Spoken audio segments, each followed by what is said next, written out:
மயிலாடுதுறை மாவட்டம் சீர்காழியில் பெய்த தொடர் கனமழை காரணமாக குடியிருப்பு பகுதிகளில் மழைநீர் சூழ்ந்துள்ளது. இதனால் கடும் அவதிக்குள்ளாகியுள்ள பொதுமக்கள் மழைநீர் வடிகால் வசதி ஏற்படுத்தி தர வேண்டும் என்று கோரிக்கை விடுத்துள்ளனர். இதுகுறித்த கூடுதல் விவரங்களை செய்தியாளர் செல்வகுமார் வழங்க நாம் கேட்கலாம். வணக்கம் செல்வகுமார், தேங்கியிருக்கக்கூடிய மழைநீரை அகற்ற என்னென்ன நடவடிக்கைகள் எடுக்கப்பட்டு வருது? அந்த பகுதி மக்களுடைய பிரதான கோரிக்கைகள் என்னென்ன விவரங்கள்?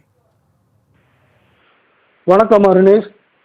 வடகிழக்கு பருவமழை தொடர்ந்து பெய்து வரும் நிலையில் மயிலாடுதுறை மாவட்டம் சீர்காழி அருகே இருந்து எஸ்கேஆர் நகர், அபிராமி நகர், பாசியான் திடல், திருக்கோலக்கா தெரு உள்ளிட்ட நகர் பகுதிகளில் மழைநீரானது சூழ்ந்துள்ளது.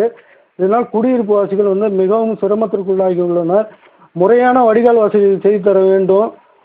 மேலும் தொடர்ந்து டெல்டா மாவட்டங்களில் 6 நாள் இடியுடன் கூடிய கனமழை பெய்யும்னு சென்னை வானிலை ஆய்வு மையம் அறிவித்துள்ள நிலையில் தற்போது விட்டு மழை பெய்து வரும் நிலையில் இந்த மழைக்கே மழை தண்ணீரானது வடியாமல் தேங்கி நிற்கிறது.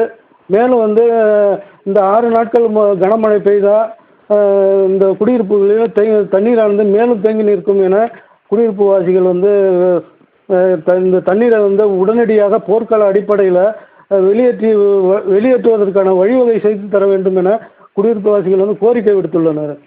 அருணேஷ், விரிவான தகவல்களுக்கு நன்றி செல்வகுமார்.